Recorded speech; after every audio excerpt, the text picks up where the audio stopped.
Bonsoir à tous. Voici les titres de l'actualité de ce mardi. Baccalauréat de l'enseignement secondaire général. Les candidats en veille pour affronter la deuxième journée de l'examen demain. Après cette journée de mardi qui a connu une mobilisation importante des aspirants au premier diplôme universitaire à travers le pays. Zoom sur une candidate malentendante dans le Mungo qui se voit déjà étudiante.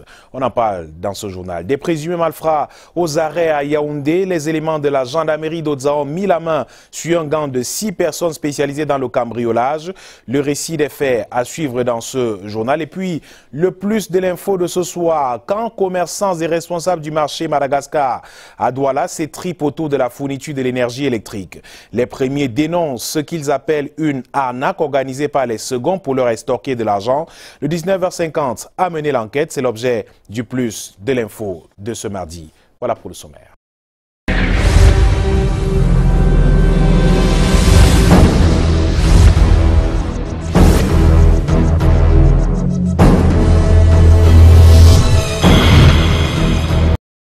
Bienvenue au 19h50. Pénétrante est de la ville de Douala, les commerçants du marché Ndokpassi 3 sommaient une nouvelle fois de libérer la chaussée. Le maire de la commune d'arrondissement de Douala 3e est allé encore à la rencontre de ces commerçants du marché Ndokpassi 3 ce jour.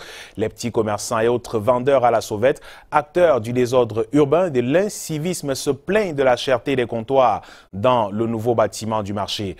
Notre moratoire leur a été accordé par le maire Job Théophile Kobnan, Adjamaï Ramou et Stéphane Bidin pour le reportage. Pas de place. On n'a pas de place. On manque de place.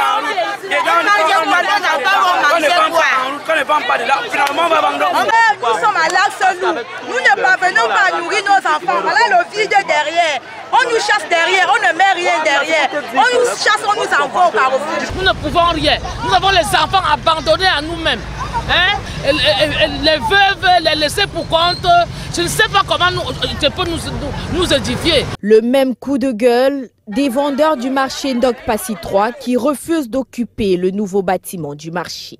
Les vivres sont étalés sur la chaussée et les comptoirs sont vides. 300 déjà disponibles sur les 1000 à aménager. Le maire de la commune d'arrondissement de Douala 3e est une fois encore sur le site. Le même appel à libérer les emprises et à intégrer les boutiques et comptoirs sans délai. La Coupe d'Afrique arrive à grands pas. Nous avons des obligations de libérer la chaussée parce que vous savez, nous sommes sur la pénétrante Est. C'est la porte d'entrée et la porte de sortie de Douala. Donc il faudrait que cette route soit vraiment libérée. Et nous venons aujourd'hui passer ce message fort à tous nos commerçantes et commerçants pour qu'ils comprennent qu'il y va de leur intérêt. Personne ne gagne de voir une population souffrir.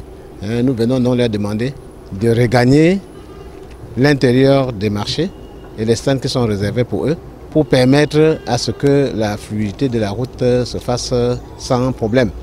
400 boutiques sont disponibles sur 850 au total. L'avancement des travaux est estimé à 75% et le cas du petit vendeur de très faible capital fait encore débat. Pour l'instant, il y a quelques-uns qui sont arrivés, qui se sont plaints vraiment. Ils ont un fonds de commerce de 1000 francs, de 5000 et tout. On leur a dit, ok, pour des gens comme ça, ce que nous faisons, on les a dit, allez vous constituer en petits groupes. Ils se sont constitués, ils sont venus, on les a fait un moratoire. Ils ont accepté et maintenant, je suis surpris que malgré même ce moratoire, ils ne rentrent pas. Donc, même jusque-là, tout à l'heure, quand nous allons descendre, je vais encore donner un moratoire pour ceux qui tournent les pattes pour permettre à ce que ça démarre, que des gens quittent la route.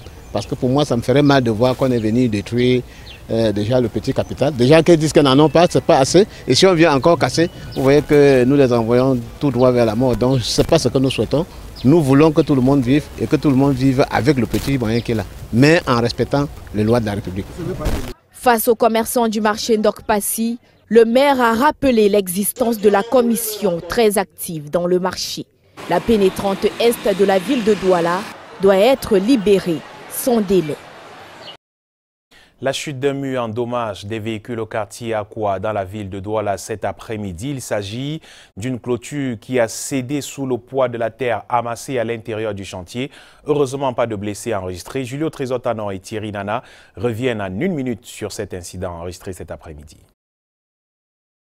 À notre arrivée, les employés du chantier tentent de soutenir la paroi prête à céder. La scène se déroule aux environs de 13 h à Akwa dans la ville de Douala ce mardi. Un mur vient de s'écrouler. Les voitures garées juste en face vont payer les frais. Moi, je suis sorti pour aller en pause.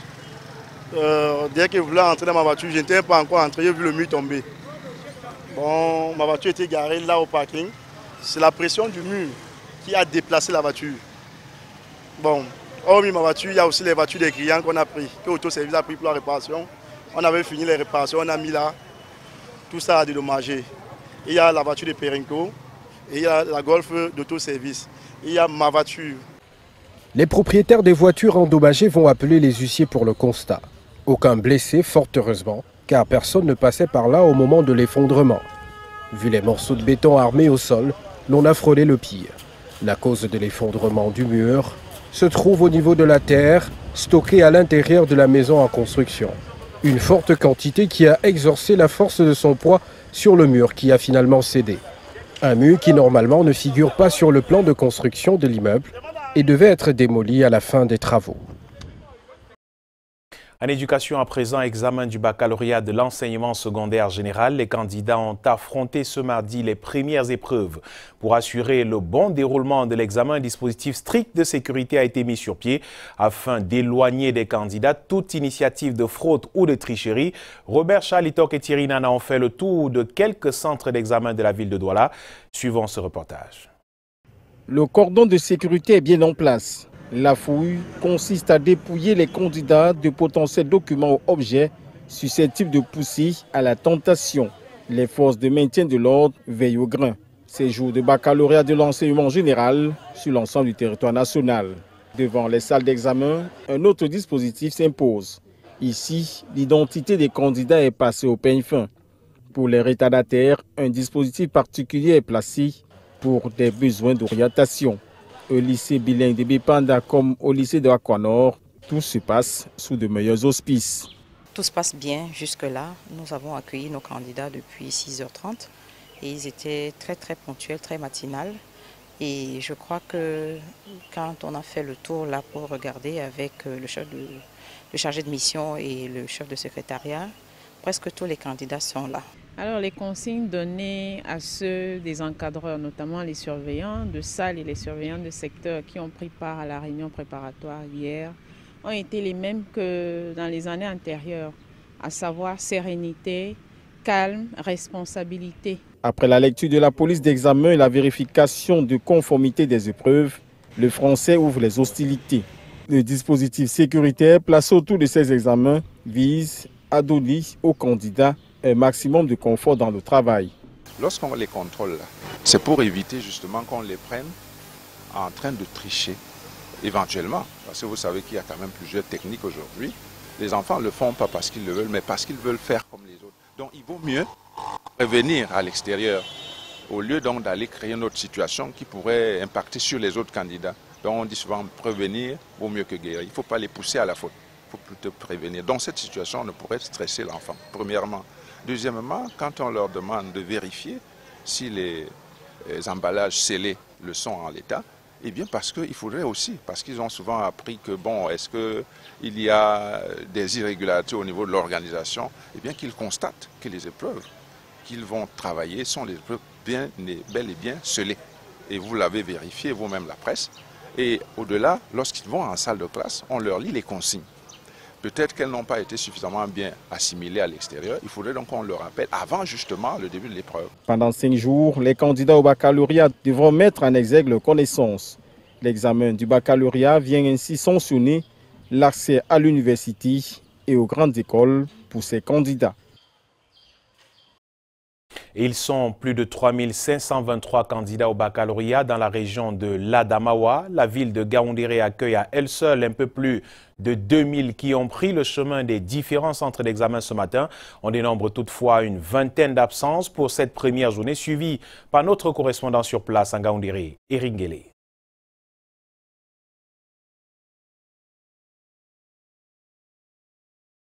On reviendra sur cet élément d'Éric Nguélé, notre correspondant à Gaoundéré au sujet de cet examen baccalauréat. Mais le temps de prendre justement, de vous présenter cette candidate pas comme les autres, malentendante, la petite Sipen dans le département du Mungo, région du littoral. Et aussi est partie à l'assaut du baccalauréat très tôt ce matin, candidate malentendante justement enregistrée au centre d'examen de la ville du Mungo, département de la ville du Mungo, région du littoral effectivement. Elle se voit déjà étudiante, confiante. Elle a pris part aux premières épreuves de ce mardi. Suivons ce reportage de Lille Piedjou et Luciano Diaco. Le montant portant la paix pour le peuple. C'est dans ce Nouveau Testament que la petite Sipen puise son énergie. Cette malentendante, depuis près de 11 ans, est candidate au baccalauréat de l'enseignement général. C'est dans cette maison en matériaux provisoires au quartier Ngodi à Loum dans le département du Mungo, région du littoral, qu'elle vit avec sa famille. Non, quand elle est née, elle n'était pas malentendante. C'est après quelques années plus tard qu'elle a eu ces problèmes d'oreille. Ça a dû à un palu, pas manque de moyens donc. Ça fait donc 11 ans aujourd'hui qu'elle vit ces problèmes. Les difficultés que je rencontre au quotidien, c'est que ma fille ne parvient pas à communiquer avec les voisins. J'entends pas bien au lycée. Je suis obligée de copier les cours. C'est mes camarades, c'est nos camarades. Par la grâce de Dieu, j'aimerais avoir mon bac. Ce mardi est jour d'examen. Sa maman lui offre du gâteau et une tasse de lait comme petit déjeuner et se rassure que tout est en ordre avant son départ. Et c'est à bord d'une moto aux côtés de sa maman qu'elle regagne son centre d'examen. Sipen, comme tous les autres candidats, passe à une fouille systématique. Contrôle des pièces d'identité, installation, petite prière, démarrage des épreuves. Au menu de cette journée, philosophie et littérature. Sipen, dont le cas est préoccupant, compte sur le soutien de ses enseignants pour faciliter son travail. Au centre d'examen du lycée de Loum, sur les 506 candidats attendus, 502 ont répondu présents. En politique, la Direction générale d'Elections Cameroun a depuis ce 28 mai de nouveaux hommes à sa tête. Une nouvelle mutation qui intervient après la sortie du Conseil électoral en fin de semaine dernière qui remettait en cause la gestion d'Abdoulaye Babalé, désormais ex-directeur général de l'ECAM. Une mutation de plus qui laisse transparaître pour certains analystes l'existence d'un problème persistant qui va au-delà des simples questions managériales. Patrick Christian Dobo et Henri Chinda se sont penchés sur la question. À moins de 6 mois d'une probable élection présidentielle, la Direction générale de l'ECAM connaît un nouveau toilettage.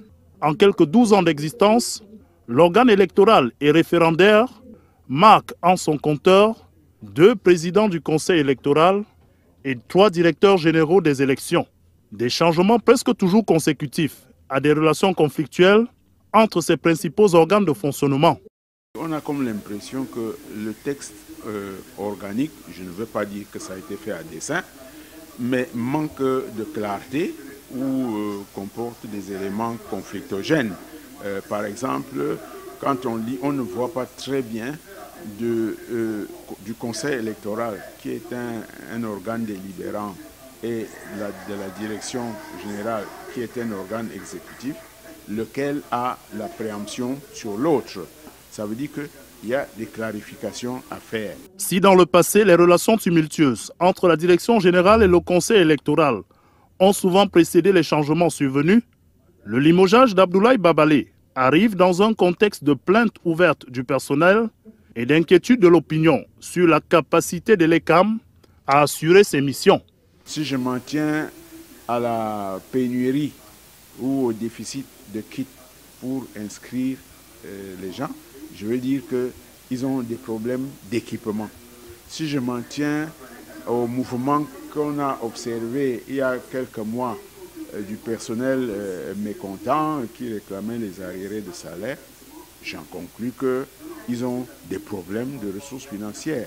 Ce que montrent les apparences, c'est qu'ils n'ont pas les moyens de leur mission. Est-ce que c'est eux qui ne savent pas gérer les moyens qui sont mis à leur disposition, ou est-ce que c'est leur commanditaire c'est-à-dire le gouvernement, qui ne leur donne pas les moyens.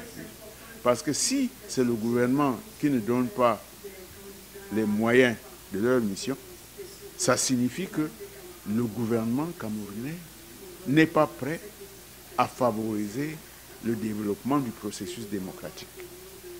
Quoi qu'il en soit, Elections Cameroun semble avoir perdu beaucoup de crédibilité dans ses guerres de préséance et ses difficultés managériales. Ce nouveau changement d'homme à la tête de la direction générale pourra-t-il mettre sur une même longueur d'onde l'ensemble des acteurs du processus à quelques mois des scrutins à venir? Le temps nous le dira certainement. Alors à présent, la découverte du nouveau directeur général d'Elections Cameroun qui a donc été nommé hier par décret présidentiel et ça se passe à Yaoundé avec Alain Giselankanga. Bonsoir. Bonsoir Michael Tipkio et bonsoir à tous. Effectivement, il est depuis hier le nouveau directeur général des élections d'Elections Cameroun, Eric Essousset, nommé par le président de la République en lieu et place d'Abdoulaye Babalé, connaît très bien le milieu où il officie depuis 2005. Nos reporters se sont rendus au siège d'Elicam à Yaoundé rencontrer cet homme au portrait d'Elika. Ghislain Pierre-Essonneau, Samuel Bonis. Le visiteur qui débarquait ce mardi au siège d'Elections Cameroun à Yaoundé ressentait un changement de l'intérieur. Et pour cause, cet homme, Eric Essousset, prend les commandes de la Direction générale des élections. La Bible dont il ne se sépare jamais est à l'endroit. Il en aura besoin pour plus de discernement, notamment pour gérer la jusque-là tumultueuse cohabitation entre la Direction générale et le Conseil électoral. Nous ne serons pas, parce que j'ai travaillé avec le Conseil déjà depuis 10 ans, ça n'a aucun problème. Et je leur ai dit qu'on va renforcer cette collaboration. C'est en 1951 qu'il voit le jour à Yingui. Ses études, il les mène à des écoles missionnaires jusqu'au bac en 1973, avant de devenir pensionnaire de Paris-Sorbonne 1 et Sorbonne 2. Côté doctorat, ne vous en faites pas, seul comptait pour lui des valeurs fondamentales. Ce sont les valeurs de service, être disponible pour rendre service, les valeurs de sérieux, discipline, d'honnêteté, d'intégrité. Et le voici revenu en 1983. Eric Essousset bénéficiera du recrutement dit des 1500, le premier de Paul Biya. 15 ans de carrière au MINAD d'alors. C'est dans cette maison qu'il officiera comme sous-directeur des élections avant d'atterrir à la primature. Il y passera cette année comme chargé des questions électorales. Au total, 35 ans de carrière en les affaires politiques. Je continue à mobiliser les troupes pour qu'elles puissent continuer à s'inscrire. Retraité en 2005, il sera fait directeur général des élections adjoint, un mandat renouvelé en 2013. Et puis, il y a ce décret de ce lundi 28 mai 2018 qui le nomme directeur général des élections. Quelques mois avant la fin du précédent mandat, on comprend aussi l'ère de ses collaborateurs. Le décret du chef de l'État est venu mettre un terme à la confusion qui a été entretenue depuis vendredi. Nous avons confiance qu'il pourra faire l'avenir. La Bible comme livre et le dollar comme monnaie, deux repères d'élévation, c'est aussi cela Eric Essousset, directeur général des élections à Elecam. Et c'est devenu un classique quasiment au lendemain de la nomination de nouvelles figures à Elecam. Sont-elles réputées neutres politiquement et indépendantes des groupes de pression politique? L'analyse de la situation avec Rodrigue Tonguet. Comme il est de tradition, le chef de l'État n'est pas allé chercher très loin les responsables en chef de l'organisation matérielle des élections. Après Sani Tanimou, cadre de la présidence de la République, Abdoulaye Babalé, ancien ministre et baron du RDPC, c'est Eric Essousset, en poste comme directeur général adjoint depuis 2008, mais surtout ancien directeur adjoint à la direction des affaires politiques du ministère de l'administration territoriale, qui occupe désormais le fauteuil. Entre 1983 et 1990, c'est lui qui est chargé de la censure des journaux dans ce ministère. Pour cette tâche, et bien d'autres, dévolue à la direction des affaires politiques et donc l'organisation des élections, Eric Essousset s'est toujours montré loyal envers le régime de Yaoundé. En tant qu'au cadre de cette administration, et monsieur élection à la primature plus tard, Il aura joué un rôle important dans l'organisation des élections présidentielles en 1992 et en 1997 et les législatives et municipales de ces périodes-là. C'est là même dont les limites dans l'organisation ont poussé la classe politique à revendiquer une commission électorale indépendante. Cette proximité professionnelle avec la machine répressive du MINAT d'antan et pour laquelle le mouvement politique national semble avoir tourné le dos, fait-elle d'Éric Essoussé le mauvais profil pour donner une once d'indépendance à Elekam, dirigé par un conseil électoral composé d'anciens dignitaires. La presse nationale qui s'est levée ce matin avec la gueule de bois après l'annonce de sa nomination estime en tout cas qu'il aura beaucoup d'efforts à faire pour convaincre. Son pédigré confine à cette lecture en attendant qu'au moment d'être opérationnel, Éric Essoussé démontre qu'après avoir été loyal à un système, on peut se résoudre à l'être pour son pays uniquement. Le profil du directeur général adjoint n'en est pas très loin. Émolu de l'ENAM, Abdoul Karimou, administrateur civil, vient lui aussi du MINAT. Dans un ouvrage paru en 2011, il défend la bonne qualité des élections organisées par ce ministère entre 1992 et 2007. Des élections qu'il trouve transparentes en tant qu'acteur de leur organisation. Lecture située aux antipodes de celle du reste de la classe politique, qui a trouvé des limites à l'organisation de ces élections-là, au point de créer Elekam. Cette classe politique aura-t-elle à nouveau assez de souffle pour appeler à la nomination de personnalités neutres à Elections Cameroun? Également dans ce journal, la coopération Cameroun-Banque africaine de développement. La relation a été passée en revue ce mercredi à Yaoundé. Le portefeuille pays 2018 promet avec un récent prêt de 30 milliards de francs CFA accordés par la BAD. Plus de précisions avec Brand Kamga et Bertrand Tiassé. La Banque africaine de développement et le Cameroun font la revue à mi-parcours du document Stratégie pays 2015-2020 et de la performance du portefeuille pays pour 2018 ce 29 mai à Yaoundé. Nous voulons voir en relation avec le programme économique et financier du Cameroun la priorisation nécessaire sur certains projets importants et également la mise en œuvre des solutions qui ont été retenues par la Banque africaine de développement en matière d'appui budgétaire. Une revue qui se tient au lendemain de la signature de convention d'un prêt de 30 milliards de francs CFA accordé au Cameroun par la BAD pour le financement partiel du pont sur le Logone devant relier Yagua au Cameroun à Bongo au Tchad. Ceci en marge de l'assemblée annuelle de la BAD tenue du 25 au 27 mai en Corée du Sud. Le portefeuille du Cameroun est prometteur, mais à perfectionner. Le portefeuille du Cameroun, dans notre classification, est classé comme satisfaisant, mais nous voulons aller au-delà de satisfaisant pour l'excellence. D'où l'intérêt de cette rencontre qui permet d'établir une banque de données pour l'orientation des financements vers les projets prioritaires. Et que derrière on ait la capacité de les mettre en œuvre de façon accélérée pour pouvoir répondre aux attentes de la population. Le Cameroun et la Banque africaine de développement entretiennent un portefeuille de 900 milliards de francs CFA qui repose sur le renforcement des infrastructures et de la gouvernance. Nouvelle annonciation en titre, nouvelle opération réussie de la gendarmerie nationale. 6 présumés malfrats sont tombés dans les filets des éléments de forces de défense et de sécurité d'Oudia à Yaoundé, spécialisés dans le cambriolage des maisons. Ils ont été pris quelques minutes après avoir commis leur forfait et stocké leur butin dans un domicile situé dans le même secteur. Le récit de Delphine Fonkoutene avec Constant Kamga. Sur le chemin de la vérité, certains nient leurs actes.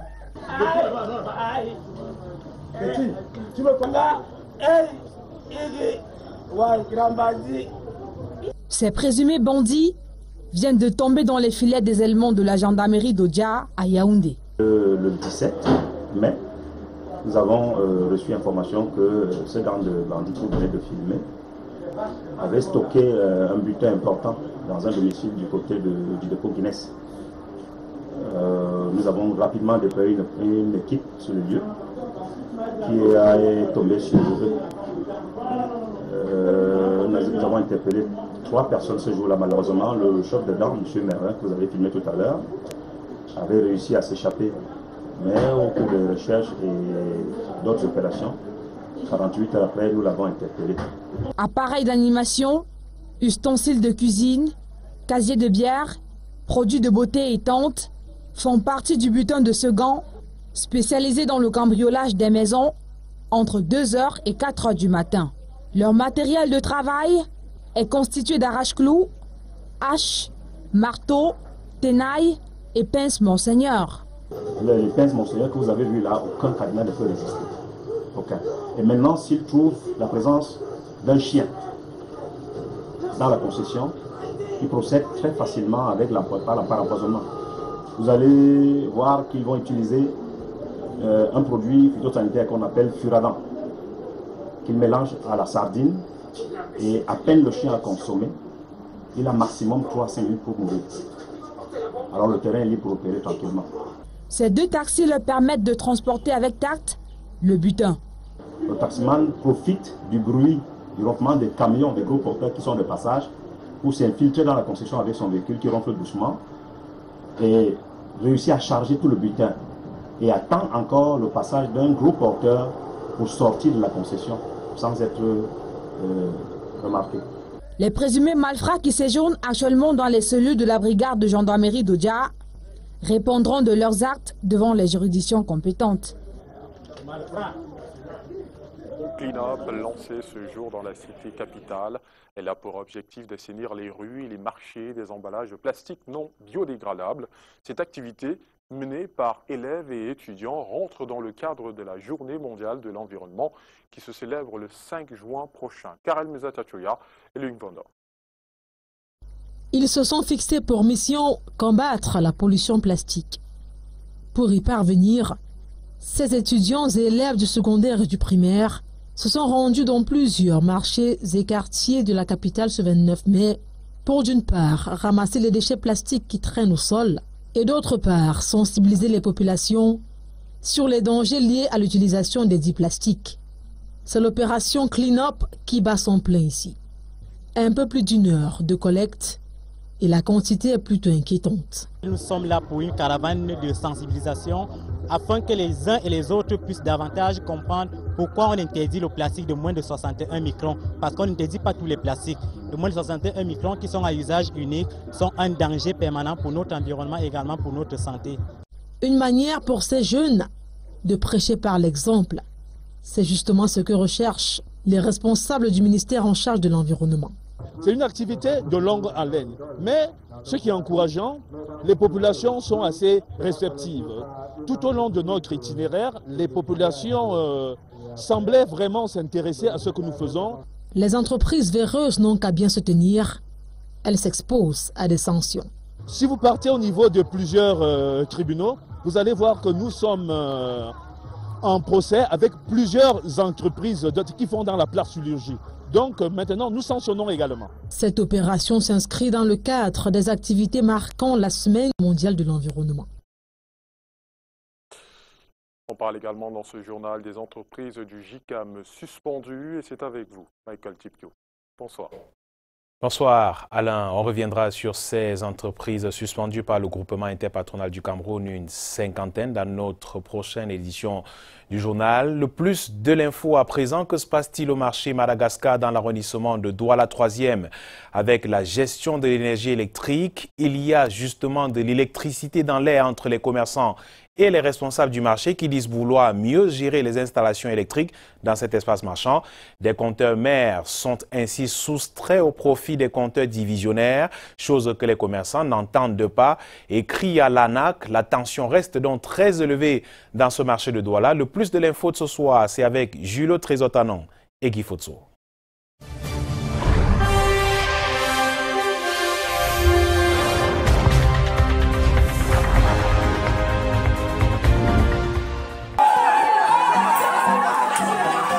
Des commerçants qui euent des agents en tenue de la société en charge de la distribution de l'électricité au Cameroun, en compagnie de la police, venus enlever les compteurs au marché Madagascar ce mardi dans la ville de Douala. C'est une des phases visant à revoir la gestion de l'électricité dans le marché Et depuis quelques semaines, c'est un dialogue de sourds entre les commerçants et le coordonnateur du marché Madagascar. Je ne sais pas ce qui se passe, mais ils ont dit que c'est pas l'aval de la communauté urbaine. Donc ils nous imposent des compteurs. Donc ils vont enlever, ils vont résilier nos contrats avec Eneo. Et Eneo va traiter directement avec la coordination. Ce qui fait que nos compteurs seront enlevés. Et puis ils vont mettre les leurs, moyennant une somme de 50 000 francs. Or, nos contrats ne sont pas encore résignés avec Eneo. On a eu une visite d'un jour ici comme ça, d'un délégué. Il a dit qu'il est le délégué Est Eneo, au nom de Jean-Bernard Sade, qui est arrivé ici nous disant que le retrait des compteurs sera effectif le lendemain. Nous on se demande le retrait de quel compteur, puisque ça fait 2 jours il y avait les bruits par rapport. Nous on ne prenait pas ça pour quelque chose d'une envergure aussi importante. Quand il arrive alors pour nous dire qu'on va venir prendre les compteurs, il se charge de ça parce qu'il ne veut pas que les commerçants s'alarment. La coordination demande 50 pour nous rabonner. Moi je ne m'attendais pas à ça. Il n'est pas les 50 pour le moment. Bon, on est sans lumière depuis le 21.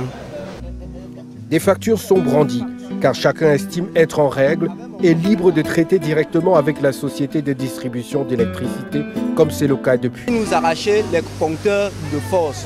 Nous sommes vraiment déçus. Nous payons régulièrement nos factures. On n'a aucune facture impayée. Je ne sais pas le pourquoi ils nous demandent de résilier le contrat.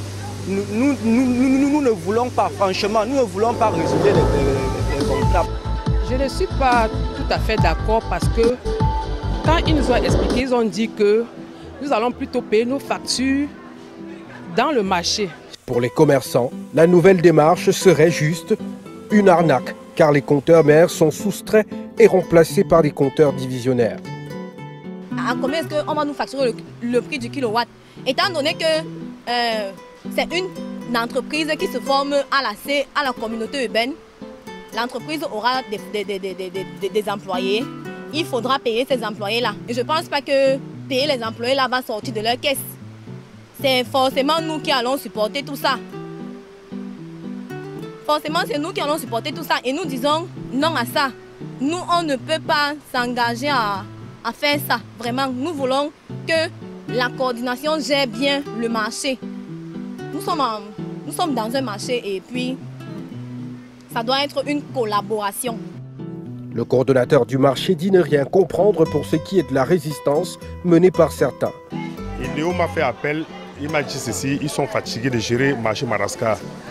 Dakar passe le temps à vouloir résister, ils ne parviennent pas. Même ces gars, ils vont laisser la charge. Ils essaient d'arrêter le délégué.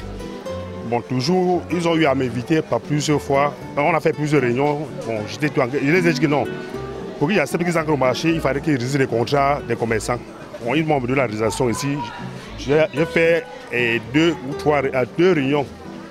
J'ai fait appel aux chefs de bloc, les 8 chefs de bloc. Je les ai dit de quoi il s'agissait. Et la note est venue, et puis la réalisation est venue, on partageait à certains commerçants, d'autres prenaient, d'autres ne prenaient pas. Bon, et nous a dit, bon, ceux qui ne prennent pas, c'est ceux qui savent ce qu'ils font à Dakar. Et surtout, ils ont informé que dans tout Madagascar, il n'y a que 36 abonnés. Mais tous ont le compteur, ils ne savent pas où le compteur sort. Bon, là, hier, il y avait une réunion avec le sous-préfet et certains commerçants. Ils ont décidé de venir enlever le compteur. Bon, et en vérité, à ma manière de voir, c'est les commerçants qui s'opposent, c'est ceux peut-être qui sont frauduleux, moi je ne sais pas. Bon, moi, je n'ai même pas un problème dessus. Le sous-préfet de Douala 3e a été saisi par des commerçants qui, à leur tour, dénoncent le mutisme et disent aussi vouloir que les responsables d'Eneo se prononcent pour éclaircir les zones d'ombre qui planent dans cette nouvelle gestion de l'électricité au marché Madagascar, dans l'arrondissement de Douala 3e.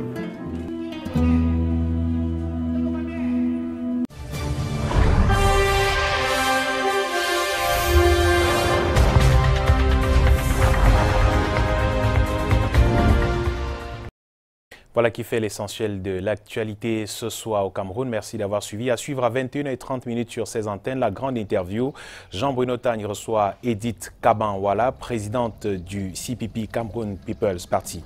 Je vous souhaite passer une belle soirée sur Canal 2. À demain, 19h50.